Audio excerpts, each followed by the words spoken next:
नमस्कार, मैं हूं परविंदर और आप देख रहे हैं जस्ट इंडिया। एक नजर अब तक की हेडलाइंस पर। हेडलाइंस के प्रायोजक हैं आरोग्य मास्क लगाएं, कोरोना से सुरक्षित रहें। Oscar super speciality hospital and trauma centre, रंश किया showroom in Rohtak and Bahadurgarh. Showroom पर आइए, टेस्ट ड्राइव ले और गाड़ी बुक कराइए। यूपी में कोरोना के मामलों में आया उछाल। 24 घंटे में रिकॉर्ड 5375 मामले, 24 घंटे में 70 लोगों की हुई मौत।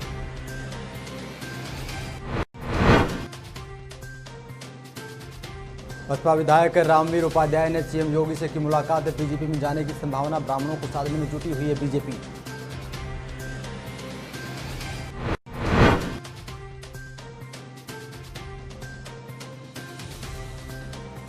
आतंकी अब्बू यूसुफ को लेकर हुआ नया खुलासा। आईएसआई से जुड़े हैं अब्बू यूसुफ के तार। 2005 में गया था दुबई।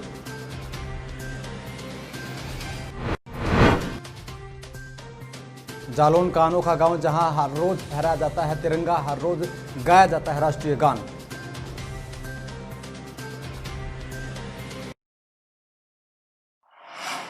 चलिए अब रुख करते हैं खबरों का। भारत में एक बार फिर से 70,000 के करीब कोरोना के नए मामले दर्ज किए गए हैं। देश में पिछले 24 घंटों में कोरोना के 69,239 नए मरीज सामने आए हैं, जबकि 912 लोगों की मौत हुई है। कोरोना मामलों की ये संख्या दुनिया में पिछले दिन आए मरीजों की सबसे ज़्यादा संख्या है। अमेरिका और ब्राज़ील में बीते दिन क्रमशः 43,829 और 46,210 नए मामले दर्ज किए गए हैं। इससे पहले भारत में 22 अगस्त को रिकॉर्ड 69,878 कोरोना मामले सामने आए थे। स्वास्थ्य मंत्रालय के ताज़ा आंकड़ों के मुताबिक देश में अब तक 30,44,940 लोग कोरोना से संक्रमित हो चुके हैं। इनमें से 56,706 लोगों की मौत हो चुकी है। एक्टिव केस की संख्या 7,07,000 हो गई है, जबकि 22,80,000 लोग अब तक ठीक होकर अपने घरों को लौट चुके हैं। संक्रमण के सक्रिय मामलों की संख्या की तुलना में स्वस्थ हुए लोगों की संख्या तकरीबन 3 गुना अधिक है। राहत की बात है कि मृत्यु दर और एक्टिव केस रेट में लगातार गिरावट दर्ज की जा रही है। मृत्यु दर गिरकर 1.72% हो गई है। इसके अलावा एक्टिव केस जिनका इलाज चल रहा है उनकी दर भी घटकर 24% हो गई है। इसके साथ ही रिकवरी रेट यानी कि ठीक होने की दर 74% हो गई है। भारत में रिकवरी रेट लगातार बढ़ रहा है। ICMR के मुताबिक 22 अगस्त तक कोरोना वायरस के कुल 3,55,00,000 सैंपल टेस्ट किए जा चुके हैं, जिनमें से 9 लाख सैंपल की टेस्टिंग कल की गई। इसके अलावा अगर हम बात करें तो तेज़ी के साथ काम किया जा रहा है। आंकड़ों के मुताबिक देश में सबसे ज़्यादा एक्टिव केस महाराष्ट्र से हैं। महाराष्ट्र में 1.5 लाख से ज़्यादा संक्रमितों का अस्पतालों में इलाज चल रहा है। इसके बाद दूसरे नंबर पर तमिलनाडु है, तीसरे नंबर पर दिल्ली, चौथे नंबर पर गुजरात और 5वें नंबर पर पश्चिम बंगाल का नाम सामने आता है। इन 5 राज्यों में सबसे ज़्यादा एक्टिव केस हैं। एक्टिव केस मामलों में दुनिया में भारत का तीसरा स्थान है।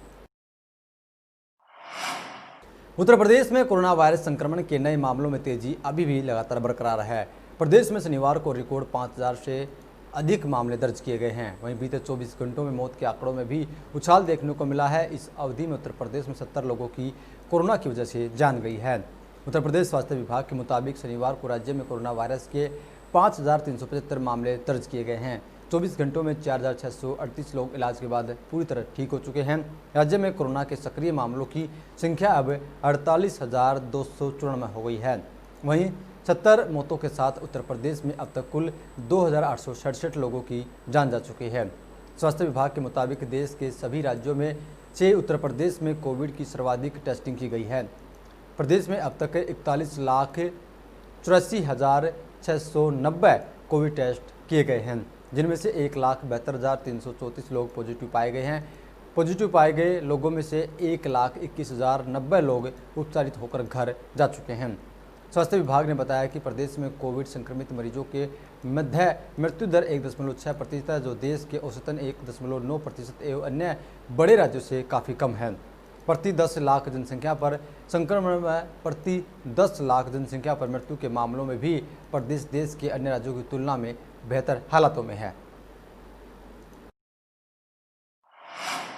प्रदेश के मुख्यमंत्री योगी आदित्यनाथ से रामवीर उपाध्याय ने मुलाकात की है। उधर बसपा नेता की मुलाकात के बाद राजनीतिक हलचल तेज हो गई है। सूत्रों के मुताबिक ब्राह्मणों को साधने के लिए रामवीर उपाध्याय को बीजेपी में शामिल किया जा रहा है।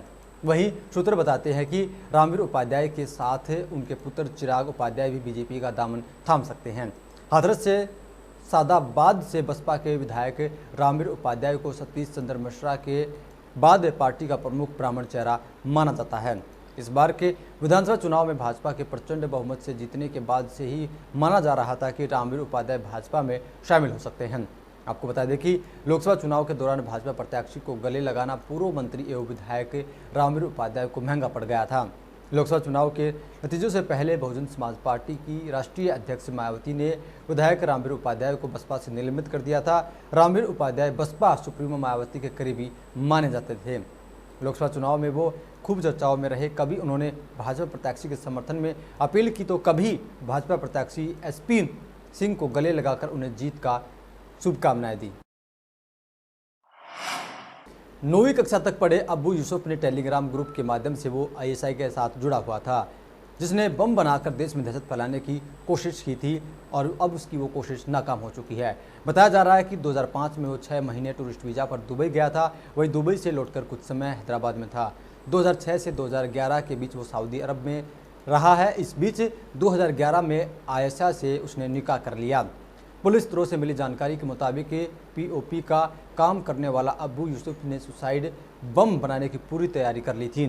2015 में 15 दिन के लिए खाड़ी देश कतर में काम करने के बाद वो सीधे उत्तराखंड गया था। इसी बीच उत्तराखंड में एक दुर्घटना का शिकार हो गया, जिसके कारण अब्बू की रीढ़ की हड्डी में चोट लग गई थी। जिसके बाद उसने उतरौला में मेडिकल की दुकान खोल ली थी। सूत्र बताते हैं कि अब्बू दुकान पर बहुत कम बैठता था, क्योंकि उसका मकसद बम बनाकर धमाका करना था। जिसके कारण वो ज़्यादा समय यूट्यूब पर वीडियो देखकर नया नया प्लान बना रहा था। पुलिस के मुताबिक इस दौरान उन्होंने वहां से 2 मानव बम, जैकेट, विस्फोटक और भड़काऊ साहित्य के अलावा पत्नी, इसके अलावा 4 बच्चों के पासपोर्ट भी बरामद किए हैं। दरअसल गिरफ्तारी के बाद शनिवार शाम को पुलिस अब्बू यूसुफ को लेकर उसके घर बलरामपुर पहुंची थी। यहाँ उसके घर की तलाशी ली गई। इसके साथ ही यूपीएटीएस ने 3 लोगों को उठाया है, जिनसे पूछताछ फिलहाल चल रही है। जी हां, अगर राष्ट्रभक्ति और देश प्रेम की अनूठी मिसाल देखना चाहते हैं तो आइए जनपद जालौन के ग्राम जरारा में, जहां एक देशभक्त की अनूठी पहल से आलम यह है कि लोग सुबह उठकर अपने काम पर बाद में जाते हैं, पहले राष्ट्रीय ध्वज फहराते हैं, राष्ट्रगान गाते हैं, फिर काम पर जाते हैं। इस कोरोना वायरस से फैली महामारी में सरकार द्वारा दिए गए निर्देशों का अनुपालन सुनिश्चित करते हुए प्रतिदिन सुबह से ही देशभक्ति की बयार यहां पर बहती है। जनपद जालौन के इस छोटे से गांव में जब सुबह सुबह लोगों को सावधान की मुद्रा में राष्ट्रगान गाते हुए देखा जाता है तो बरबस वहां से गुजर रहे प्रत्येक व्यक्ति का सीना गर्व से चौड़ा हो जाता है। यहाँ पर रहने वाले बच्चे, बुजुर्ग, महिला सभी का यह आलम है कि सुबह उठकर पहले राष्ट्रीय ध्वज को फहराया जाता है, बाद में राष्ट्रगान और बाद में अपने काम पर वो ध्यान देते हैं। महिलाएं पहले राष्ट्रगान में सम्मिलित होती हैं, बाद में घर गृहस्थी का काम करती हैं। पुरुष भी पहले राष्ट्रगान, फिर खेत खलियान। इसी तरह बच्चों का भी यही आलम है कि पहले राष्ट्रगान गाते हैं और फिर पढ़ाई का काम करते हैं। पहले राष्ट्रगान में सम्मिलित होते हैं, उसके बाद राष्ट्रगान खत्म होने के बाद जाकर अपनी पढ़ाई करते हैं। ये हमारी प्रेरणा है कि हर लोग यहाँ पर राष्ट्रगान कहे, बाद में काम करे। पहले तो हम सवेरे राष्ट्रगान में का कही जात बा, और फिर हम अपने बाद में काम करत, पानी नहीं भरा। हम सब गाँव को आदमी आओ, राष्ट्रीय गाना होते और सब शामिल होते और बढ़िया सब हो। राष्ट्रीय गान में सम्मिलित होने के लिए घर से खेत जा रहे थे, लेकिन खेत के पहले राष्ट्रीय गान का टाइम था, तो राष्ट्रीय गान में सम्मिलित हुआ और राष्ट्रीय गान सम्मिलित होने के बाद, पूर्ण होने के बाद, वहाँ से एकत्रित होने के बाद हम सब लोग अलग अलग। स्वच्छता सर्वेक्षण 2020 की परीक्षा में पास होते हुए पहासू नगर परिषद ने जनपद में प्रथम स्थान प्राप्त किया है। वहीं नेशनल रैंकिंग के आधार पर 28वां स्थान प्राप्त किया है। उत्तर प्रदेश में 21वां स्थान प्राप्त किया है। जनपद बुलंदशहर की नगर पंचायतों में नगर पंचायत पहासू का प्रथम स्थान आने के बाद नगर पंचायत अधिकारियों सहित कर्मचारियों में खुशी की लहर है। स्वच्छता सर्वेक्षण के तहत नप का प्रथम स्थान आने की खुशी में चेयरमैन ने सभी कर्मचारियों सहित मौजूद कस्बावासियों को मिठाई बांटी है। जिला मुख्यालय से करीब 52 किलोमीटर दूर नगर पंचायत पहासू स्थित है। नगर पंचायत पहासू की आबादी तकरीबन 21,000 की है। नगर पंचायत अधिकारी अरविंद कुमार मिश्रा ने बताया कि स्वच्छता सर्वेक्षण 2020 के तहत भारत सरकार द्वारा नियुक्त जांच दल ने कूड़ा कलेक्शन, मोहल्लों की स्वच्छता, सामुदायिक शौचालयों की ODF प्रोटोकॉल जैसे पैरामीटर पर संघन जांच में नगर पंचायत अव्वल रही है।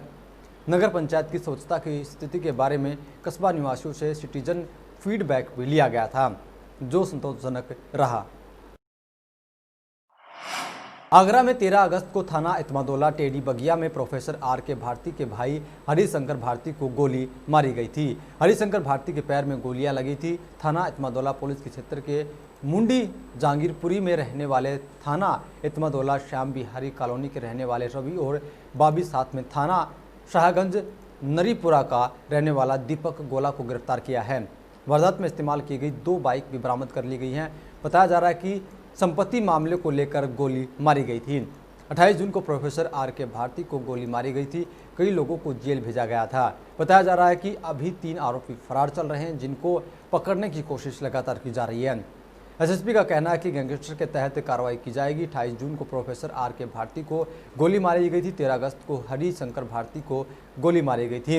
जिस दिन हरिशंकर भारती को गोली मारी गई थी, उसी दिन यह बात साफ हो गई थी कि 13 अगस्त को ही वारदात के तार 28 जून को ही वारदात से जुड़े हुए हैं।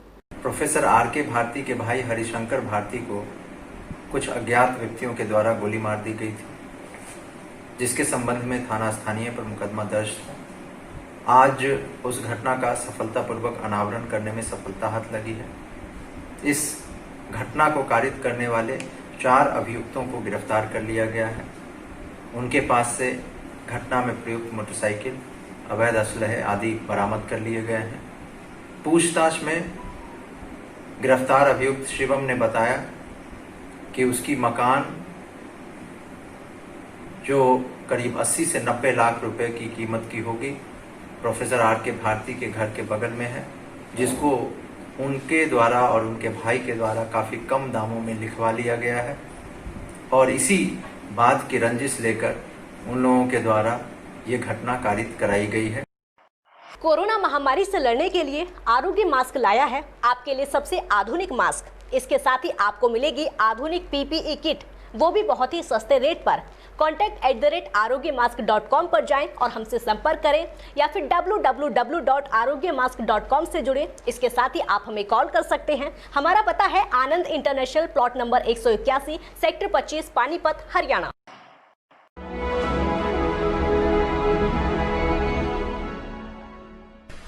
चाचा, आपने नया घर बनवाया है तो घर की छत पर कौन सी शीट लगवाई है? बेटा, मैंने अपने घर की छत पर एशियन शीट लगवाई है, क्योंकि वो कभी न मिटने वाले ओरिजिनल निशान की चादरें हैं। साथ में ISI का चिन्ह, 5 साल की वारंटी के साथ साथ पैसों का सही मूल्य देने वाली वही इकलौती शीट्स हैं। क्योंकि नाम नहीं, पहचान जरूरी है। फिलहाल इस बुलेटिन में इतना ही। देश और प्रदेश की तमाम बड़ी खबरों के लिए आप देखते रहिए जस्ट इंडिया। नमस्कार।